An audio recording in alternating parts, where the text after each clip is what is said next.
సుమన్ టీవీలో మీ personal and business promotions కోసం కింది నెంబర్కి కాంటాక్ట్ చేయండి. తిరుపతిలో తొక్కిసలాటలో మృతి చెందినటువంటి విశాఖ మద్దిలపాలెంకి సంబంధించిన రజనీ ఇంటి వద్ద ఉన్నాం. ఇక్కడ వారి బంధువులు కూడా ఉన్నారు, తీవ్ర ఆవేదన వ్యక్తం చేస్తున్నారు.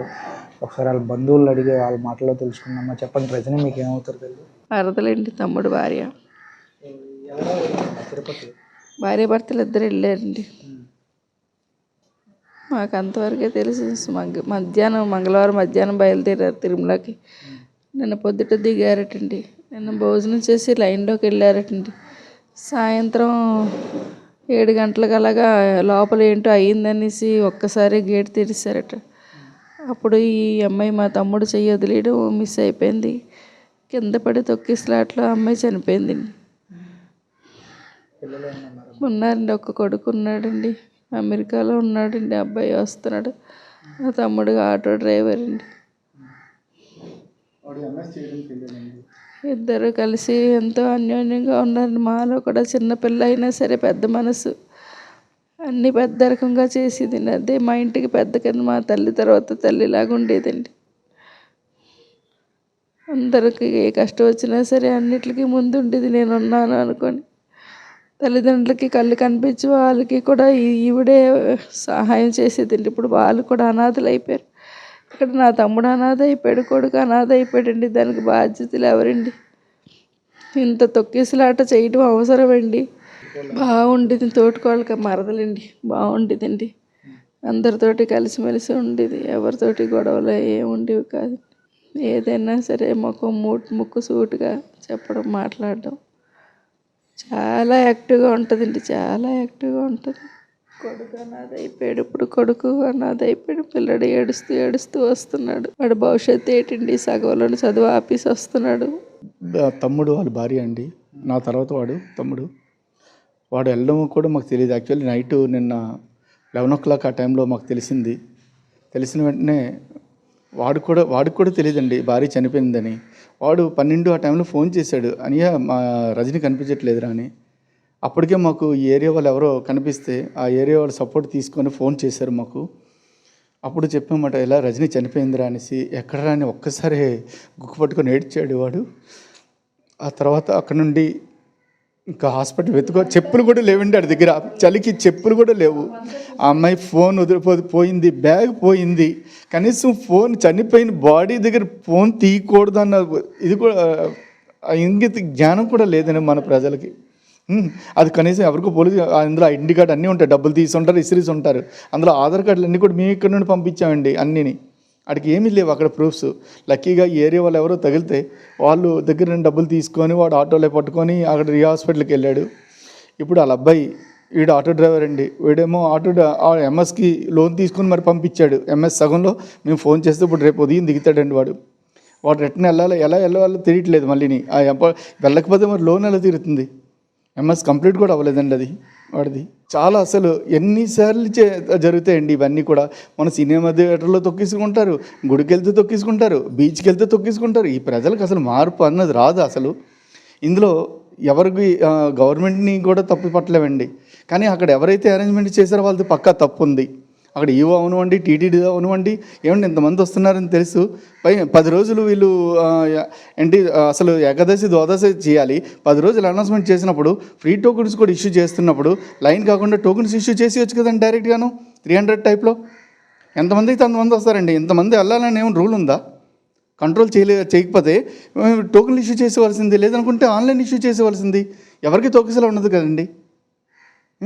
ప్రతిసారి ఇంత జనం వస్తారని తెలుసు, వాళ్ళకి ఇంత కంట్రోల్ చేయలేరని తెలుసు. గేట్ ఎవరు తీసారో వాళ్ళు సస్పెండ్ చేయాలి, ముందు వాడిని తీసుకుని రావాలి ముందు. గవర్నమెంట్ చంద్రబాబు నాయుడుకి ఇదే కోరుకుంటున్నామండి మేము. మీ గవర్నమెంట్ చాలా అద్భుతంగా ఉంటుందని తెలుసు మాకు. మీ అడ్మినిస్ట్రేషన్ కూడా చాలా బాగుంటుంది. ఆ నమ్మకంతోనే మీ మీద మేము చెప్తున్నామండి. ఆ అబ్బాయిని మళ్ళీ తిరిగి ఎంఎస్ చేయడానికి, తిరిగి ప్రయాణం చేయడానికి కూడా మీరే బాధ్యత తీసుకోవాలని కోరుకుంటున్నాం. ఎందుకంటే ఆటో డ్రైవర్ సార్, ఆడు వచ్చిన డబ్బులు ఆ లోన్ కట్టించుకున్న ఆడు ఉండిపోయినా ఏమీ ఉండదు, అందులోని ఏమీ మిగిలేదు, ఏమీ లేదండి అందులో. ఆ తల్లి లేని కొడుకు ఒకే కొడుకు అంటాడు, ఒక కొడుకు. ఆవిడ ఆశయం ఏంటంటే, నా ఆటో డ్రైవర్ డాడీ నువ్వు ఎంఎస్ జాబ్ వచ్చిన తర్వాత నువ్వు ఆటో వదిలే అన్నాడు. ఇంకేం వదులుతాడండి వాడు? ఇంట్లో ఉండి ఏం చేస్తాడు వాడు ఒక్కడు? కొడుకేమో అక్కడ, భార్య ఏమొచ్చి కాటికి, వీడేమొచ్చి ఇక్కడ. మద్దిలపాలెంలో ఇంత విషాదం జరిగిన తర్వాత అసలు మాకు అందరికీ తెలిసిందండి. మేమే నైటు మాకు లేట్గా తెలిసిందేమో అనుకుంటున్నాం, ఎందుకంటే అందరికీ వాట్సాప్లో వచ్చేస్తుంది అప్పటికే మాకు. ఆ లాస్ట్కి రియా హాస్పిటల్కి వెళ్ళిన తర్వాత అక్కడ కూడా వాడిని ఉంచలేదు, కనీసం భర్తనే ఉంచాలి కదండి, అక్కడ భర్తను కూడా ఉంచలేదంటండి. ఆ మార్చరీకి పంపించారు, ఇన్నేమొచ్చి బయటికి వెళ్ళమన్నారట. అంత దౌర్భాగ్యం అండి ఆ హాస్పిటల్ వాళ్ళు. ఏంటి అక్కడ రూమ్లో కూర్చోరా బాబు అని చెప్పలేరండి. చల్లని ఎక్కడ ఉంటాడంటే చెప్పులు లేవండి. గుడికి వెళ్తే చెప్పులు తీయించేస్తారు కదా మనకి, ఎలాగైనా తిరుపతిలో చెప్పులు లేవు, సెల్ ఫోన్ లేదు, కాంటాక్ట్స్ లేవు, ఏమీ లేవు. ఇలా జరిగిందనే సంగతి ఎన్ని గంటలకు తెలిసిందండి? మాకు కరెక్ట్గా 10:30 10 గంటలకు తెలిసిందండి. మా తమ్ముడికి మాత్రం 12 గంటల తర్వాత తెలిసిందండి. 12 అయిపోయింది వాడు హాస్పిటల్కి వెళ్ళేసరికి. ఇక్కడ ఎవరు ఉండొద్దని చెప్పి బయటకు వచ్చిన తర్వాత ఫోన్ చేశాడు. ఫోన్ తీసుకొని చేసిన తర్వాత ఇక్కడ ఉండవట్లేదురా అని అంటే, సరే అయితే అక్కడ స్టేషన్లో లేదనుకుంటే ఎక్కడో కూర్చోరా అందాకలా అని చెప్పాం. ఎందుకంటే అక్కడ ఎవరండి తెలియని ఊరు మాకు, వైజాగ్ నుండి వెళ్ళారు. అక్కడేమో తెలిసిన వాళ్ళు ఉన్నారా ఇంట్లోకి వెళ్ళిపోవడానికి, ఎవరైనా ఆదుకోవడానికి అక్కడ ఎవరైనా వస్తారా?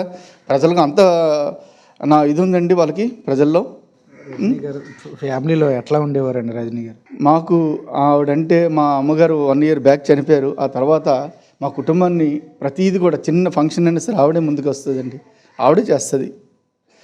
ఆవిడ తర్వాతే ఏదైనా ఆవిడ సలహా తీసుకొని ముందుకు వెళ్తాం ఏదైనా సరే మేము.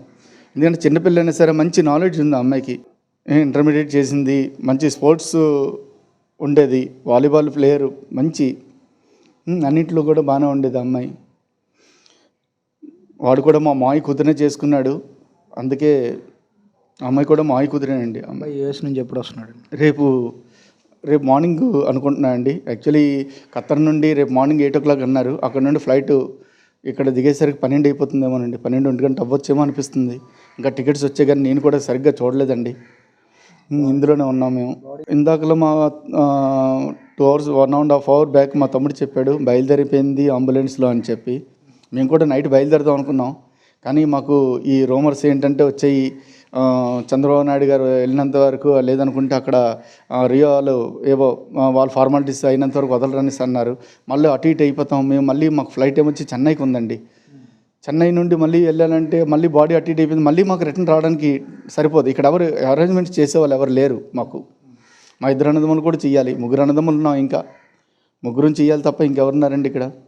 ఏరియా వాళ్ళు రావాలి, లేదనుకుంటే ఏం చెప్పాలండి, ప్రజలకు తెలియదా గవర్నమెంట్కి తెలియదండి ఇలాంటి జరుగుతున్నాయంటే. అసలు యాక్చువల్లీ ఫస్ట్ యువత తప్పండి, అక్కడ అటు చైర్మన్ అవనండి ఎవరు తప్పునండి. అక్కడ అరేంజ్మెంట్ ఫ్రీ అరేంజ్మెంట్ చేస్తున్నప్పుడు ఏ విధంగా చేయాలి, మనుషులు ఏ విధంగా తోసుకుంటారు. 300 టికెటే తోసుకుంటారు సార్ తిరుపతిలో. 300 టికెట్ మేము వెళ్తూ ఉంటాం కదా, అక్కడ కూడా తోపులే. అరే వెళ్తాం దర్శనంకి, అయినా సరే తోసుకుంటారు అక్కడ. ఈ ఫ్రీ దర్శనం తోసుకోరండి టికెట్స్ ఇచ్చేటప్పుడు. వీళ్ళకి ఏ విధంగా చెయ్యాలన్నది ముందు నుండే లైన్, గేట్ ఓపెన్ చేసినంత వరకు ఎందుకు ఉంచాలండి? ముందు నుండి లైన్ పెట్టేస్తే ఆటోమేటిక్గా తీసుకుంటారు కదా. గేట్ బంద్ చేసి ఉంచవలసిన పని ఏంటి వీళ్ళని బయట? ఇదైతే చాలా కష్టంగా ఉంది సార్. మేము ఏ విధంగా అంటే ఎవరిని తప్పు పట్టలేము ఇందులో. ఎందుకంటే ఒక గవర్నమెంటే తప్పు అంటే తప్పు కాదు కదా, వాళ్ళు మాత్రం ఎంత ఖర్చు చూస్తారు. ఇక్కడ ఎవరైతే అరేంజ్మెంట్స్ చేయించారో ఈవో కానీ చైర్మన్ కానీ, అక్కడ ఎవరైతే ఏరియా సెక్యూరిటీ చేస్తున్నారో వాళ్ళది తప్పు. మెయిన్ వాళ్ళు బాధ్యత వహించాలి. ఇది తిరుపతి దేవస్థానం అయితే ఇది తప్పుగానే ఉందండి. వాళ్ళు బాధ్యత వహించాలి. వాళ్ళు అనౌన్స్మెంట్ చేసినారు కదా సార్, వెళ్ళారు భక్తులు.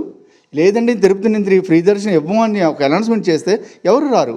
10 రోజులు ఇస్తామండి, 2 రోజులు ఏకాదశిని ఒక దేవదశిని వదిలేసి 10 రోజులు ఇస్తామంటే ఎవరండి వెళ్ళరు? తిరుపతి అంటే ఎవరు కాదంటారు చెప్పండి భగవంతుని దగ్గరికి.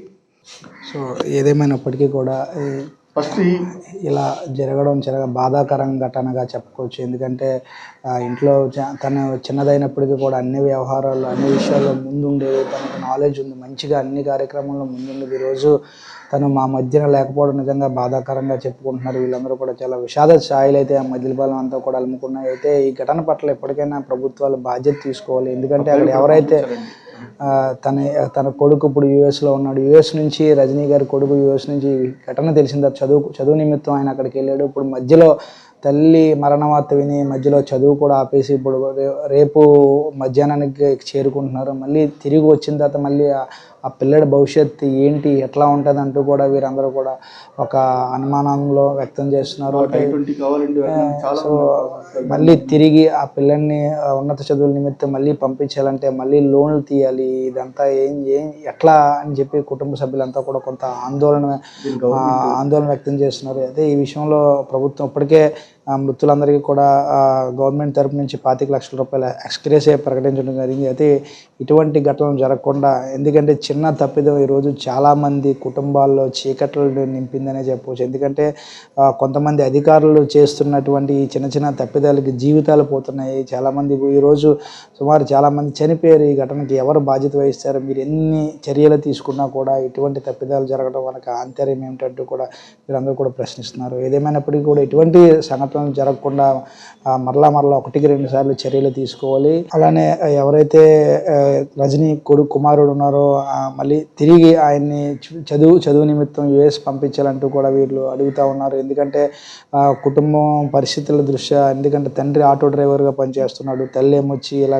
ఇంటి దగ్గర వ్యవహారాలు చూసుకుంటూ ఉంటుంది. ఈ క్రమంలో లోన్ తీసి ఉన్నత విద్యలు, అంటే నాన్నలుగా ఆటో తొక్కుతున్నాడు, నువ్వు కూడా ఆటో తొక్కకూడదురా, నువ్వు మంచిగా ఉన్నత విద్యలు అభ్యసించాలని చెప్పి సపోజ్ చేసి లోన్లు తీసి ఆయన యుఎస్ పంపించారు. ఈరోజు వెళ్ళి కొద్ది రోజులే గడుస్తుంది. ఈలోపే తల్లి మరణమార్పిన కుమారుడు అక్కడి నుంచి హుటాహుటిన వస్తున్నాడు. మళ్ళీ తిరిగి ఎట్లా పంపించాలనేది కూడా కొంత వీళ్ళు అర్థం కాని విషయం. ఏదేమైనప్పుడు కూడా ఇటువంటి సంఘటనల పట్ల పూర్తిగా చర్యలు తీసుకున్న బాధ్యత వహిస్తే కనుక ఇటువంటి చర్యలు మరలా పునరావృతం కాకుండా చూడాలని అందరితో పాటు మనం కూడా కోరుకున్నాం. కెమెరా పర్సన్ సత్యప్రసాద్తో చందు, సుమన్ టీవీ, విశాఖపట్నం.